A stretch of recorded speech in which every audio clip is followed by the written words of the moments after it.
vepra tjera penale. Provat janë marrë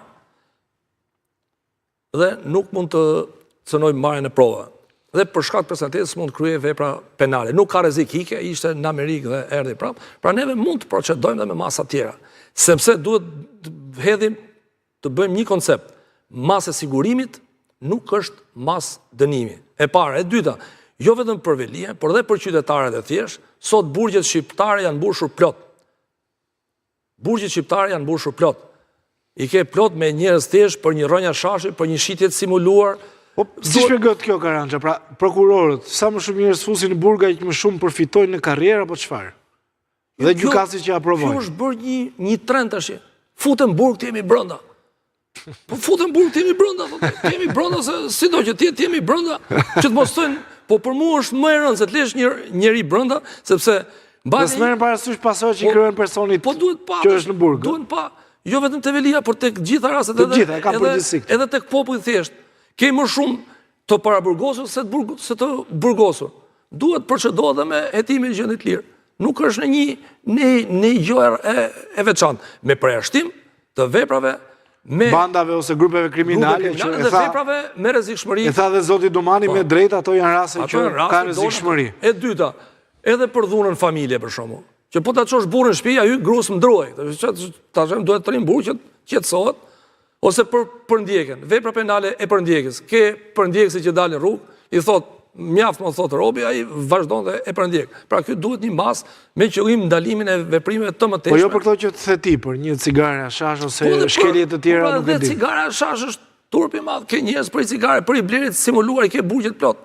Ja para disa ditësh ishin arrestuar 27 vet. 27 vet në burg.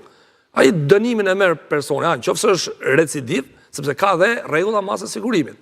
Një nga rregullat është dhe kur je recidiv ose në gjuhën e thjesht je përsëritës, ke bërë një vepër, prapë dhe ti nuk e zon mend. Atëherë tash je ke vendin në burg. Pra, sepse dhe qëllimi i parë, sepse dhe qëllimi i veprës penale nuk është i dënimit penal, nuk është ndëshkimi, por është parandalimi. Neve synohet me dënimin penal parandalimi dhe kur nuk i sjell parandalimin për katës shoqëri, procedohet me masa sigurimi më të rënda. Çfarë duhet bërë që të ndryshojë kjo qasje e gjyqësorit ndaj qytetarëve që kanë shkelje jo të rënda? E parë herë, Ministria e Drejtësisë duhet vënë lëvizje dhe parlamenti, për mendimin tim. Duhet bëhet një rezolut, do të mbledhen gjithë vendimet e Strasburg, se duhet flasim me prova, jo marrin rastin Goç, që janë dhe disa raste tjera, se po të shohësh Shqipëria hyn këto probleme, dhe dali parlamenti me një rezolut. E para, e dyta, duhet ndryshu neni 230 i kodit procedurës penale, që janë kriteret e caktimit masës së sigurimit të arrest në burg. Sepse kemi të bëjmë me një praktik, tash. Kemi të bëjmë me një praktik që është krijuar në vite, cilat duhet ndryshohet. Dhe duhet ndryshohet dhe mentaliteti. Ne kemi pa dhe raste edhe jashtë territorit, kishim rastin e Charles McGonigal në Amerikë, ishte në gjendje të lirë, mbaroi dënimi, mbaroi gjykimi, mori vendimi formë prerë, 4 vjet burg, ka ikë në burg, si gjithë tjerët, në burgun e caktuar në vendimin e gjykatës. Kjo është pak a shumë që duhet dhe një iniciativë legislative dhe rezolut e parlamentit. Por gjithmonë që të mos duket që kjo është bo për një shkak, për se ndodhi rasti Velie. Neve duhet të shohim edhe për raste tjera, jo vetëm të Velie, dhe duhet i kushtojmë shumë vëmendje vendimeve me Strasburgut. Sepse ne synojmë të shkojmë në Evropë, ndërkohë ne po ikim lindje. Pra po bëhet e kundërta. Pse është e vërtet kjo që thot zoti Rama, drejtësi putiniste? Jo, lindje nuk është vetëm Putini, lindja ka edhe tjera. Domethënë lindje, okay. Drejtësi duhet kemi parasysh sepse kjo praktikë është krijuar në vite tash. Është krijuar në vite dhe duhet të ndryshojë. Duhet ndryshojë neni 230 urgjentisht dhe vendimet e Strasburgut duhen analizuar në çdo prokurori shqiptare edhe gjykata. Që shiko, Shqipëria po merr një penalitet dhe neve duhet ndryshojmë këtë praktikë, sepse s'mund të vazhdojmë në mënyrë pedante, të vazhdojmë se jemi mirë, ndërkohë gjykata na dënon. Sepse e para caktojmë neve sillim pasoja sociale të personi arrestuar. Që s'pyet njëri për këtë që është pjesa më delikate, pasoja financiare. Madje edhe te dënimi, te vendimi përfundimtar, ne duhet kemi alternativa dënimit me burgim. S'duhet të çojmë para, duhet të dënojmë njerëzit dhe me kusht. Neni 59 të aplikohet. Pra të avem një personin provë. nuk pjesë mbetur e dënimit ose edhe kur je me mas arrest ose edhe me hetim gjën e lirë, të aplikohet 59-a, të aplikohet gjysmë liria, të aplikohet neni 63.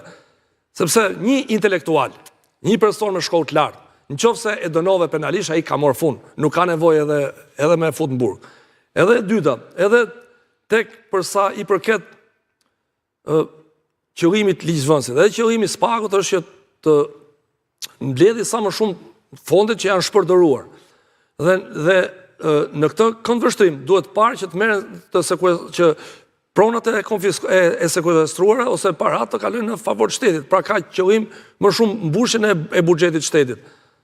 Edhe ne, për shembull, kur kemi qenë në për seminare ndryshme me organiza ndryshme, kjo është kur bëhet një operacion, shifet kosto dhe sa para kthehen shtetit. Minës dhe edhe sot administrata Trump, me fondet e USAID-it, ku ka shku parat, kthejmë parat mash, do më thënë të kthejmë parat, dhe kjo është qëllimi, që neve nëpërmjet mekanizmave juridiko-penal të sjellim parat, të çojmë parat në buxhetin e shtetit. Karanja, duhet një koment edhe personal, po më vinë shumë reagime në rrjetet sociale, por të gjitha përmbiden në një, që duhet të ta bëj këtë pyetje. Më thon njerëzit që janë përballur, ndoshta me shumë gjasa me prokurorët ose me gjykatësit, kanë një lloj sjellje si të pa shpirt, jo njerëzore, gjykatësit dhe prokurorët, kur përballesh edhe me veprat minore penale, të trajtojnë si kur je i dënuar, si kur ke bërë në një faj të madh, si kur je kriminal. Më thonë disa njerëz edhe për shkelje shumë të vogla. Është kjo mungesa e empatisë apo jo? Mungesa e etikës. Nuk mund t'i përgjithsoj. Ka dhe rastet mungesës e etikës nga personat, ndoshta edhe nga